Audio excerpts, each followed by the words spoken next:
good afternoon and good morning, Stephen in America, and I hope you're all well, and welcome to our Utilize the Power of Singlepoint webinar. Now, I shall begin with some introductions, always a good place to start. So my name is Alistair. I'm part of the commercial team at Synchronology. I'm relatively new to the business compared to the rest of my colleagues anyway, many years between them all. I'm coming up to my first year, but I bring with me operational experience from the leisure and the retail and hospitality industries. And I've got quite a bit of experience implementing digital solutions into organizations of various sizes. So I'm also joined today by my colleagues, Paul. So Paul is our Chief Technical Officer, and he's a founder of Synchronology. And he's been here right from the very start and is brains behind Singlepoint. I'm sure you like me saying that. And finally, one of our product specialists, Cham, who's our implementation manager. And Cham was previously an IT manager, and he has experience within the aerospace industry. So I will make a start, and I can see we have a mixture of people on the call today. And thanks again for joining us. And we thought it would be useful to start just by giving a brief introduction into Singlepoint and Synchronology, the company. And basically, it's like a refresher for people who use Singlepoint now, but also for people who've never used or seen our product before. So a little bit of background to start with. We've been around since 1996, and back then we built up a business in the area of quality management with various compliance management tools. And the customers that we were working with back then, and are still working with now, many of them, were becoming a lot more sophisticated and demanding on what they wanted. And they wanted a lot more flexibility from the software than we could offer them. So in 2005, we set up Synchronology. And we set about designing Singlepoint to address the fact that although everyone's doing the same things, they're all doing them differently. And the requirement for flexibility was paramount. And we built this into the core of the tool by designing a very powerful drag and drop workflow design platform. And we used that platform to design our modules on, making it very easy to adapt Singlepoint to suit the way our customers work. And the spin-off out of that was we ended up with a tool that could tackle an issue that most businesses recognize, which is the massive overuse of spreadsheets to manage processes, and sometimes quite important processes in Excel. So we decided, excuse me, to position ourselves as this process performance improvement company with a tagline of Singlepoint being a spreadsheet killer, and a way could give a far better home to these processes than them existing in a manual world, in these clunky, inefficient spreadsheets that are not in real time, and they're always out of date. And as well as that, we put a lot of focus on making the system as user-friendly as possible. We strongly believe, and I strongly believe with my operational background, that the end users need to find it as easy as possible to use. And that's going to create the best chance of buy-in from the whole organization. There's a much better chance of success when creating change in an organization when you've got that buy-in from everybody. So a couple of slides here just to demonstrate life before and after and with Singlepoint. So life before Singlepoint, the system that tends to sit in the middle, you'll see, is an ERP system, or it could be a finance system. And they take care of all the big business. But then what you generally find are these homeless processes. And if they don't have a home in the ERP or the finance world, some of these pretty important processes sit in Microsoft Office. And they're all fragmented, they don't really talk to each other, don't really talk to the ERP system. Life with Singlepoint looks a bit more like this. So we insert ourselves here into this ring. And we want to nudge Microsoft Office out a little bit. We're not trying to remove it at all. We just want to ease it out a little and offer a better home for these processes. And the arrows in this slide, they're indicating the flow of data and the push and pull capabilities that Singlepoint has. And we also have our own API framework, which allows us to connect to your other systems. So moving on to our modules, just a very brief look at our standard modules. So we have a family of standard modules. They're ready to go. You could be using them in a short period of time with a little bit of training. And we've developed these modules over many years with our customers to manage areas like document control, quality management, environmental management, and health and safety management, just as examples. The important thing to remember here is these modules are still built on that same drag and drop platform, which I've talked about. And this means if they're not the exact fit to how you work, then we can adapt the software really quickly and economically to fit with the way that you work. As well as our standard modules, you can take that same platform and design brand new ground up tailor-made modules to tackle other processes that we don't have a standard module for. Or that you might struggle, you might struggle to find an off-the-shelf module anywhere else. And rather than you having to go and find another system or develop another system to manage a process that we don't have a module for, you can add tailor-made modules that sit alongside these. So everything's in one place. You've got the same group of users, the same database, and so on. And hence the name Singlepoint, making it much easier for the end user again. And these modules are generally quick to build. It's workflow design. It's not computer code, as Cham's going to take you through in a moment. So you can think of the development in hours, not days, or days and not weeks. And because they're quick to build, they can be really cost effective, and a cost-effective way of designing the exact tool to help you manage the processes the way you want to manage them. And our customers, they use Singlepoint for compliance, as you can see in this slide here. But we like to think it goes a lot further than compliance, really. The real value is it's helping these processes work for you, and you can see here, getting the control and the visibility and the productivity and the efficiency, and generally improving the user experience. And finally, before I hand over to Cham, one of the payoffs of digitizing your processes and getting everything to talk to each other is that you have access to lots of data. And Singlepoint has its own reporting module we call Radar BI, or Business Intelligence Dashboard and Reporting Tool. And this allows people to design their own reports and their own dashboards, which gives them access to real-time information. And that's versus, what they've had to put up with in the past by disjointed, manually assembled views of data, usually in Excel. It's probably several days old, and it takes somebody an awful long time to pull together. So we really do have a very powerful and very flexible process machine. And now I'm going to hand over to Cham, who's going to explain a little bit more about how Singlepoint works. Thank you very much. Thanks, Cham. You're on mute, Cham.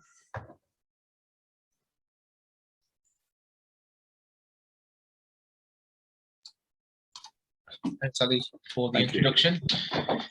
Trying to find the mute button in Zoom can be interesting.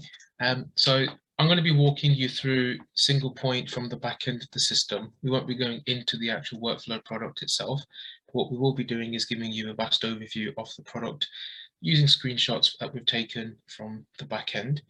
And we'd be more than happy to take you on an individual basis on a bit further into the journey on how to use Singlepoint if you want to proceed.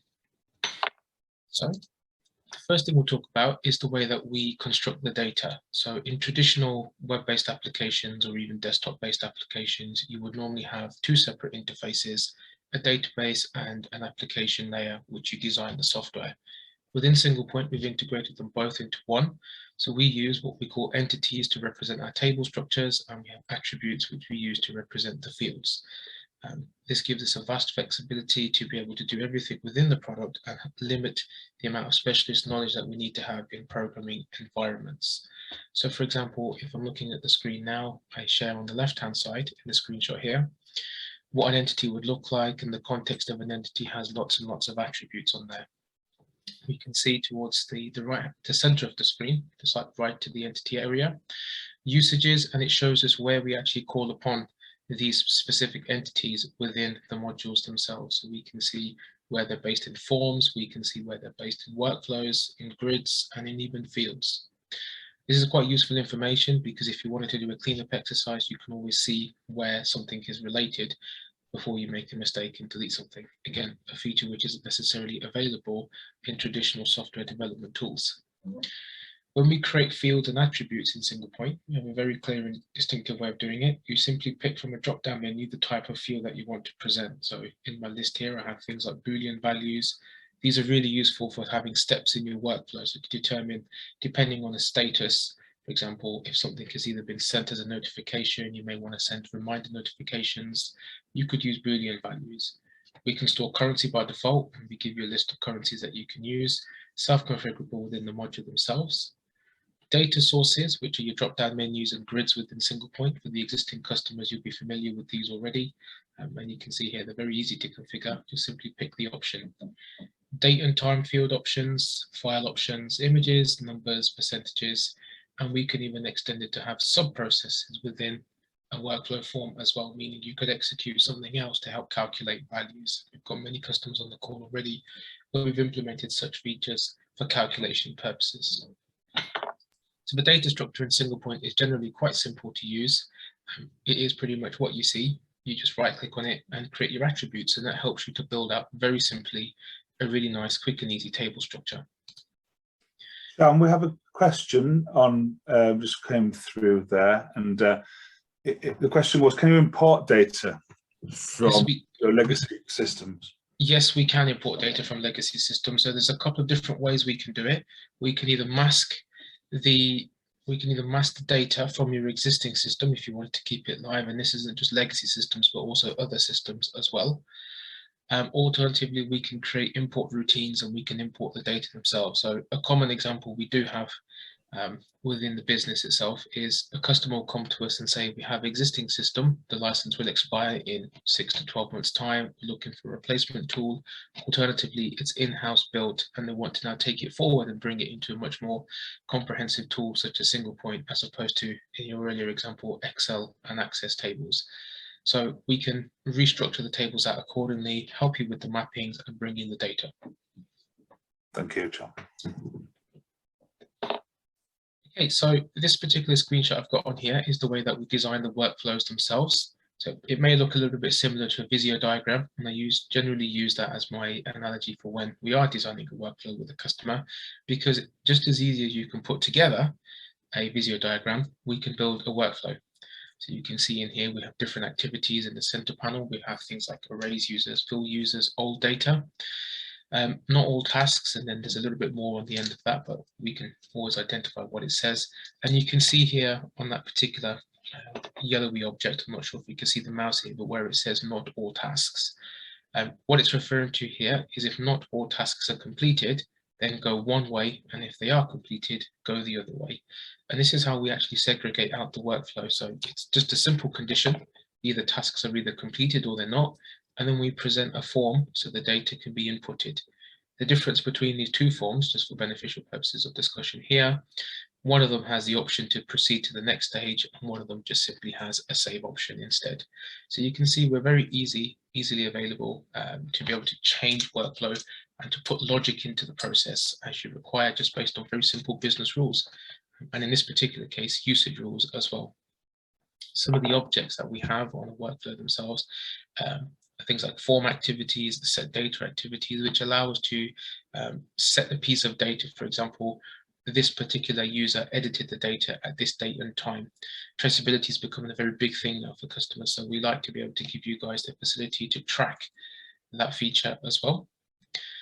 We can also set other bits of information, such as if a stage has been closed. If you work through a very linear process, you could have when something has been closed, and using the Boolean example that I showed in the data entities section, you could check the box and say this has been done, and that can be added as a flag for another area of the workflow later on. Looking down the left-hand side, so I talked about form activities. Store data is a straightforward save.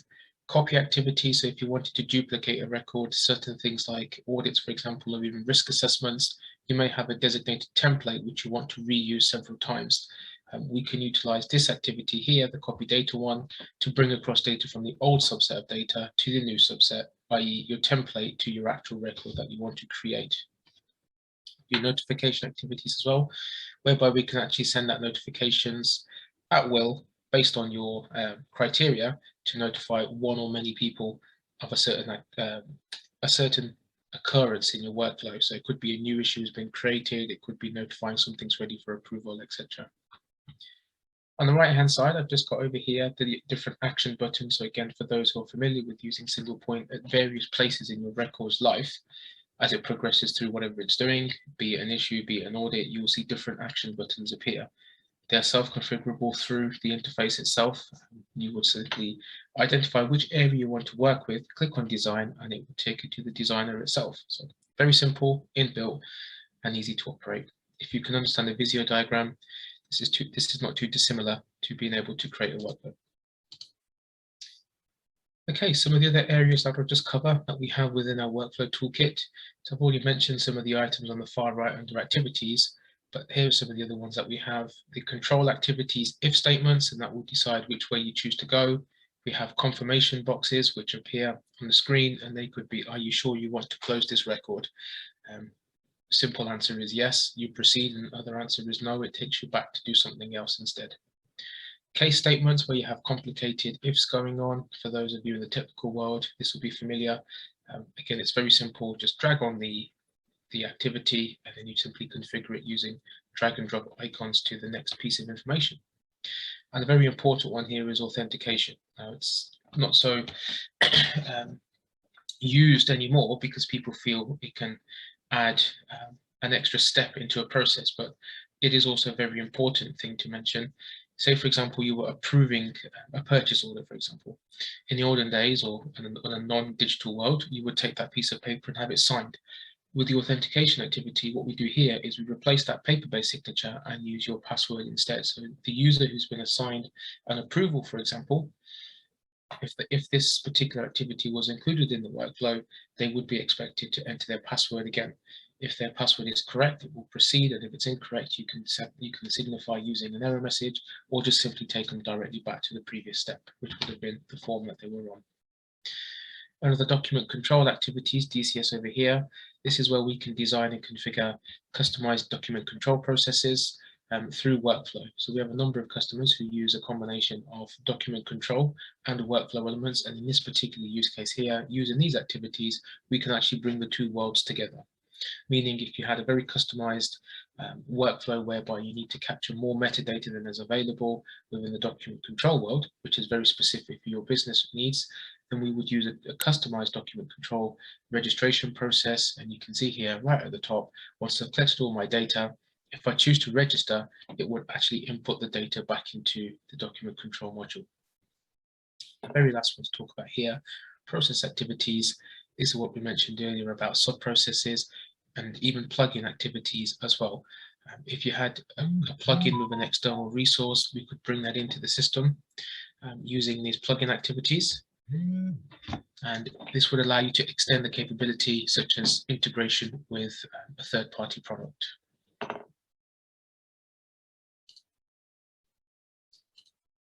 Okay, so moving on to the form designer. So this is probably where most of the magic happens and where we do most of our creative work when it comes to Singlepoint. The form builder is inbuilt. This is just an example design of a form using the issue module. And this is specifically on the approval page. The reason we've opted for this page, it's the one form which has probably the vast majority of different options that you have.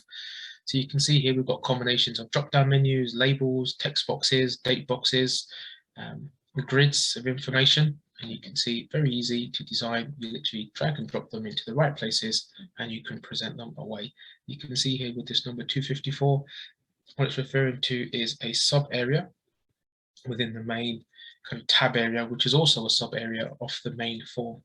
And through training, we can educate you guys on how to do this sort of form design yourself.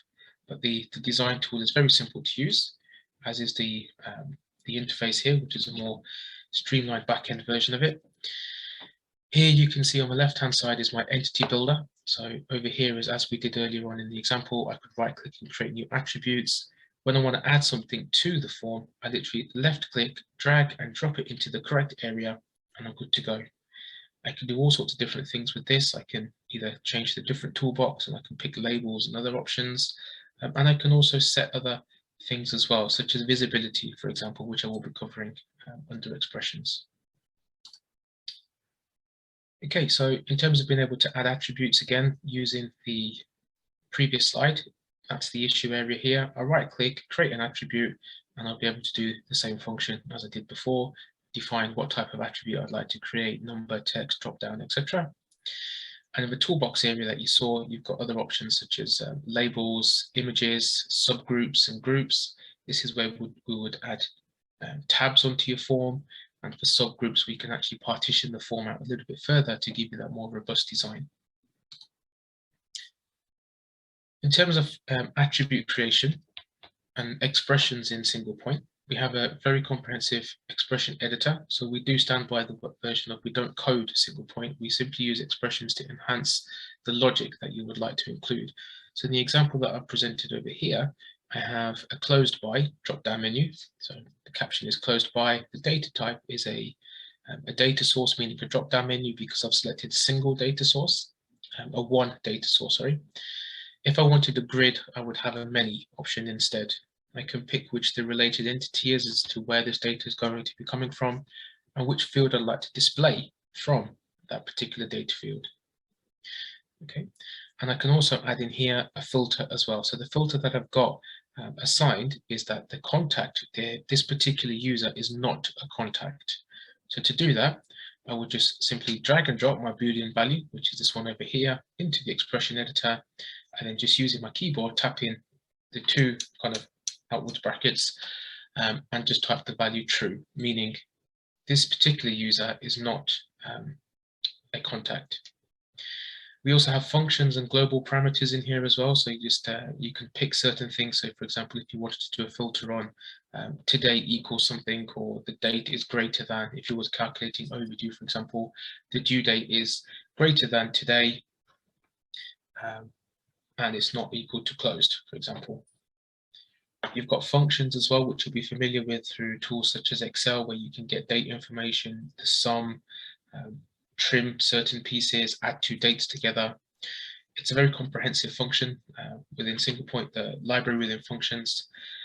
And this is available for you guys to use, and through, again, a little bit of education and pointing in the right direction, you'll be able to pick this up and use it easily.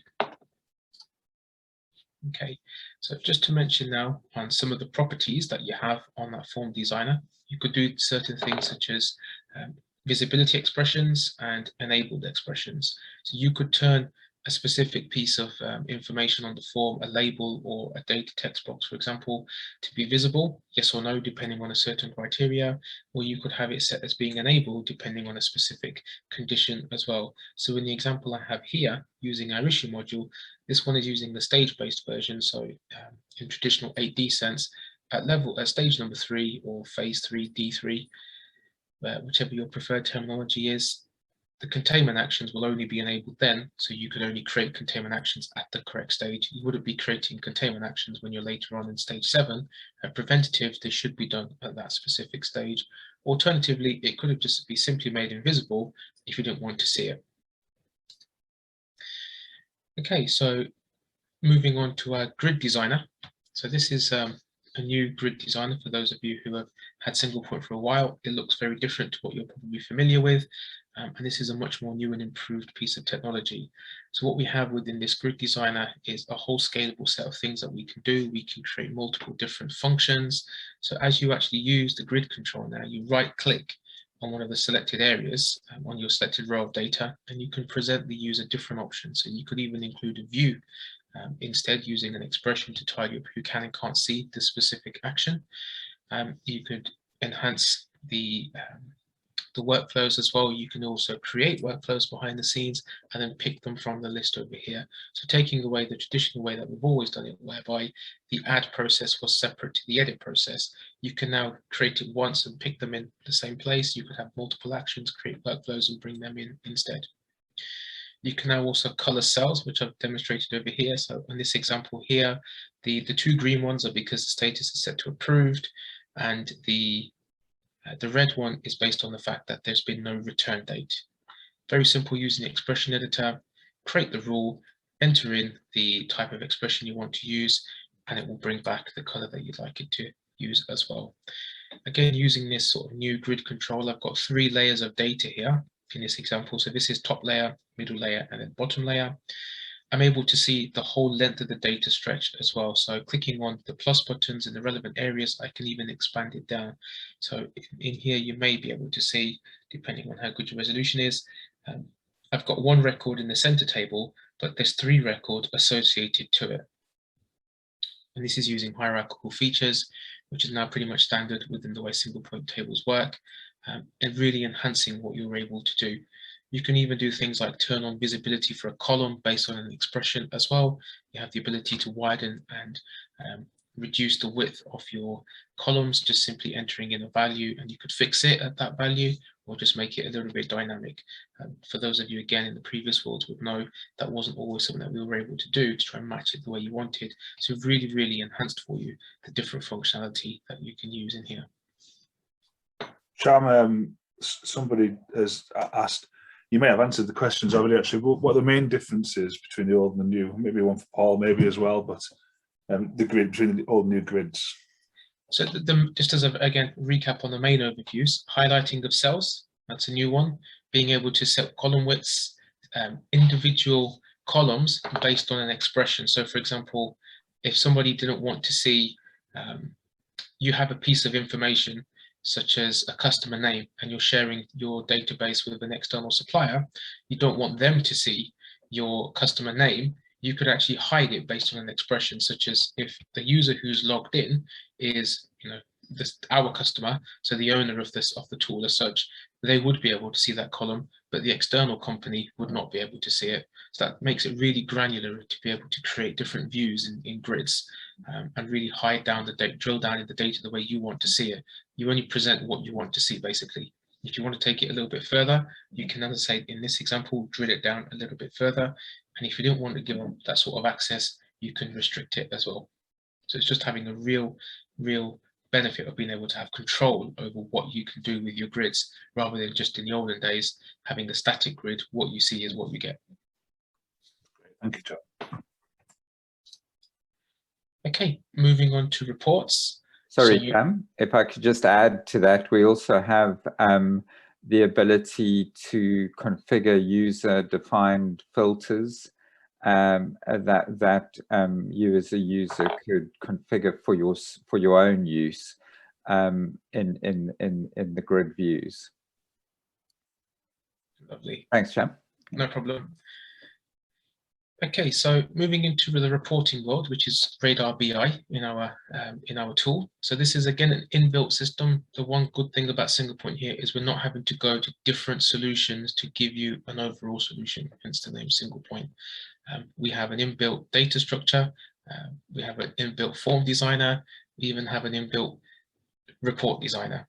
And reports come in 2 ways. I'm going to be showing you primarily dashboard reports, but we can also give you the more, you could call them printable reports, the type of report that you would probably have for an issue, for example, and you want to show your 8D in a printable way if it needed to be printed, and you could export it into a PDF and send it off. The kind of thing that you'd expect to see as a non-conformance being issued to you formally. What we're showing you here is the more dashboard world. So I will just be talking over the different varieties of dashboards, and there's lots and lots of screenshots with different varieties in here. So I won't be going into detail on every single one, but it's just more illustration of the point. So we're able to do this within the system itself. As long as the data is being captured in Singlepoint, you can definitely show the chart that you'd like. And also just to extend here as well, even if the data is not in Singlepoint, we can integrate with other products as well. Provided we can access the database, we can also use Singlepoint to retrieve information from it and present it into Radar and again Singlepoint in itself. So you could actually create yourself comprehensive dashboards and have them displayed around the business, either in production areas or in your quality offices, for example. Using this example here, maybe you want to have this in the shop floor somewhere, perhaps in the canteen, where people could see it, or in a working area where you've got your digital notice boards going on. Production staff could walk in and they could see, oh, hang on a minute, there's a problem here with frame forming. They may want to see that stat and they can go away and do something about it within their own team. Alternatively, in a management meeting, the manager is definitely going to see this and think to themselves, there's a problem here. I'm down by 90, everything else is green, that's the one I'm targeting today, and I'll go ahead and investigate. The reports can also be drillable as well. I can't show you the drillable feature within PowerPoint. However, if you have drillable reports, it just means you can investigate and dive down into specific pieces of data.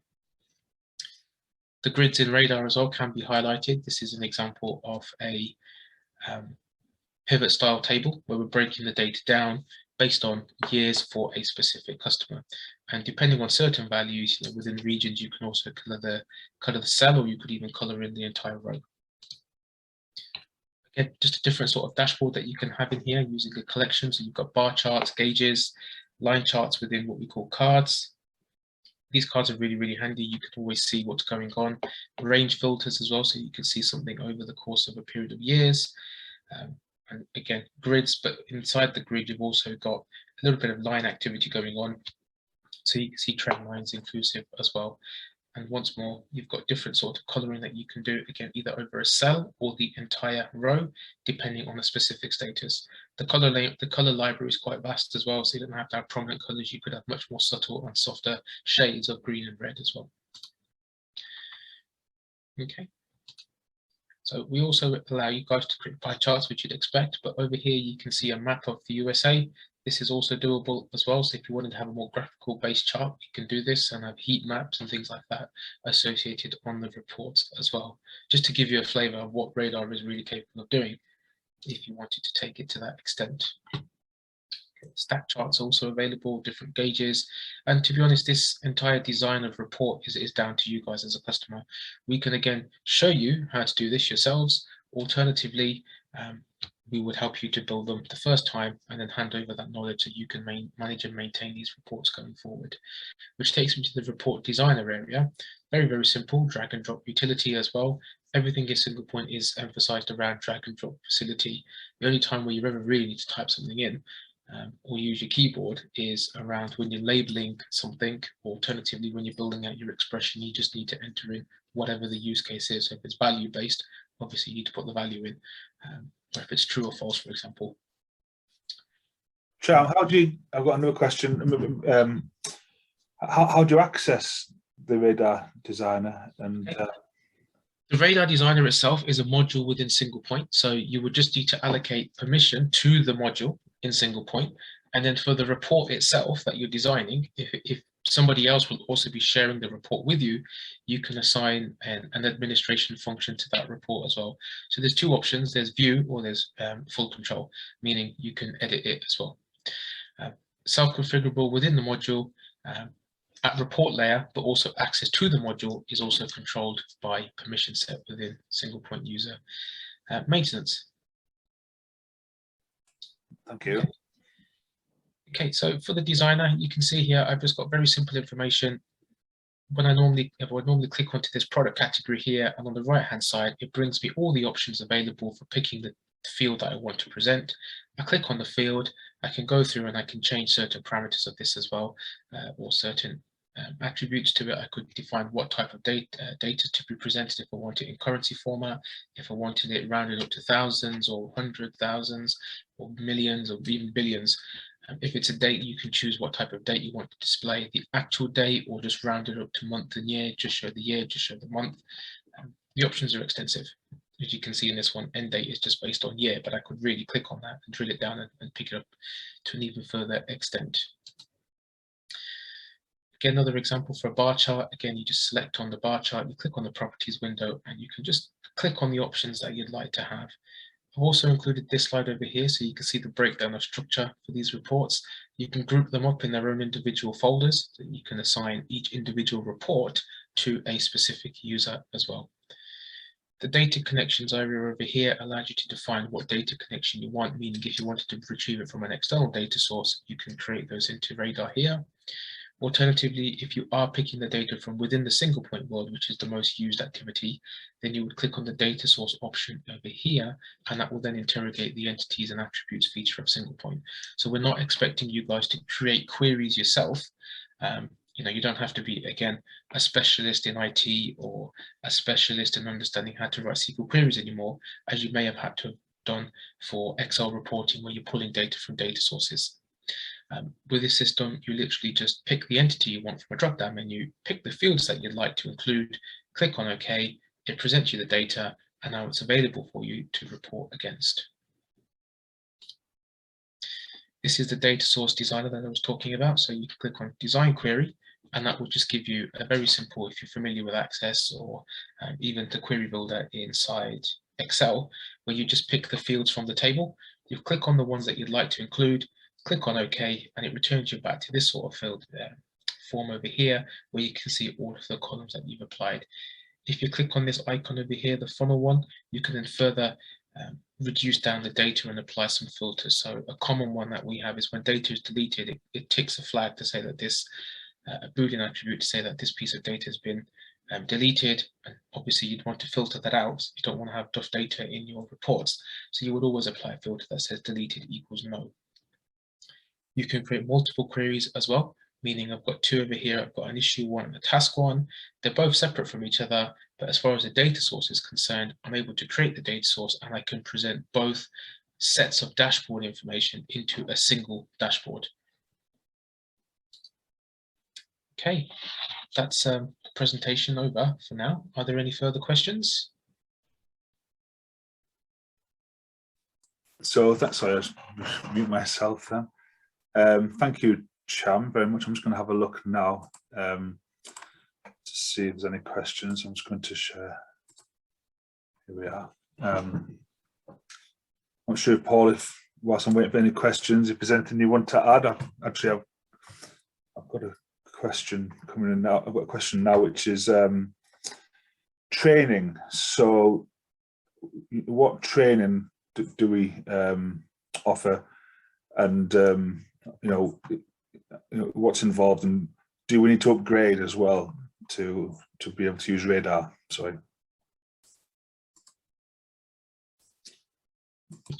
Yes, you would need to do an upgrade in order to benefit from radar. The radar tool is now integrated within Singlepoint, so to access that feature, you would need to have a site upgrade. And as part of that, all the training necessary to use Singlepoint in the administration world, as well as using radar in the administration world, would be given as well. Typically, training for radar lasts only around 4 hours for dashboards. It's not a very complicated tool to use at all. It's just showing you how each one of the functions works, how to access the data, how to bring in the data, and probably spend a little bit more time just showing you how to understand how the workflow is put together as well. It's not a full-on workflow training course. It's just simply showing you this is how you access the data, and this is how you can determine the difference between the label that you see on the screen compared to what the field is actually called, because it's very common over the time, especially with most customers. We end up tweaking the workflows a lot for you guys, adding in additional fields, etc. And if you don't know what the fields are called, you're going to be a little bit lost. So as part of a training, we do walk you through how to retrieve your information, as well as show you how to use the tool. And after that, we'll just assist you with building out your reports. Either we'll do it for you for one or two of them, and then walk you through them, how we did it. And from there, you can then continue yourself. Alternatively, if you're confident enough after the first session, you can just go away and do it yourself. There are a number of customers on the call who have used radar themselves and actually build all their own reports, and I'm quite impressed what they come back and show me, and even I still learn from the way that they put them together. If I could just add one other thing there, Cham, thanks for that.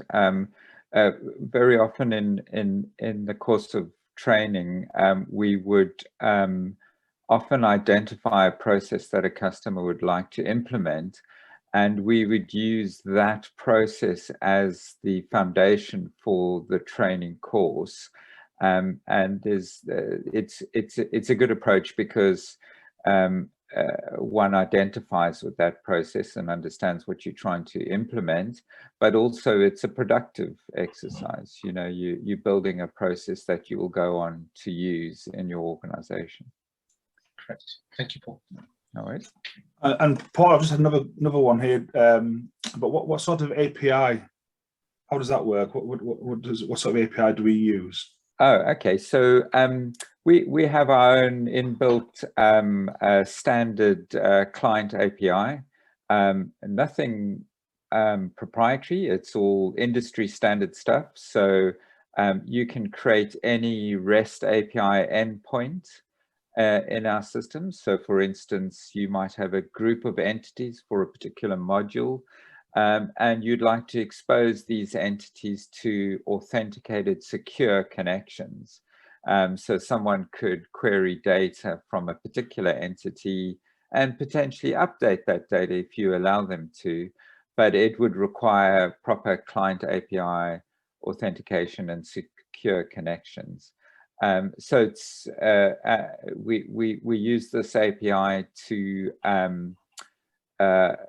update other systems. So we extract data from Singlepoint and update other systems, and extract information from external systems and update Singlepoint potentially. So there's many uses for the API. And any modern system, any modern 100% web-based system, you would expect there to be a proper modern industry standard API in there. If I could just add one other thing, just and I couldn't quite, sorry Cham, I couldn't quite remember if you did mention this, but the Radar BI designer tool and report viewer tool is all 100% web-based. Thanks, Paul. I mentioned it was inbuilt in the product, but yes, just to follow on from that, it's 100% web-based. It's inside the product, so there's no external utility required. Something that the IT managers really like to hear. Because of the fact that we can integrate within Singlepoint itself, we don't have to expose anything further in the network to be able to get users to like a SQL Management Studio or access the databases directly. It's just done through the interface in itself. Yeah, thanks, Cham. Okay, well, thank you very much. And I think we've answered all the questions that have come through so far. Unless there's any more, we're time to wrap up, unless anyone else has got anything else to add. In that case, I shall just thank everybody for attending today. I hope you found it interesting. We're here to help. We're here if you want any more information, please just get in touch with us. Our details are on our website at synchronology.com, and this webinar will be available to watch, should you wish to do so again, on YouTube. But for now, thanks very much. Thanks very much for attending. Thank you to Cham and also to Paul as well. I hope you all have a good day. Thank you. Bye now. Bye-bye.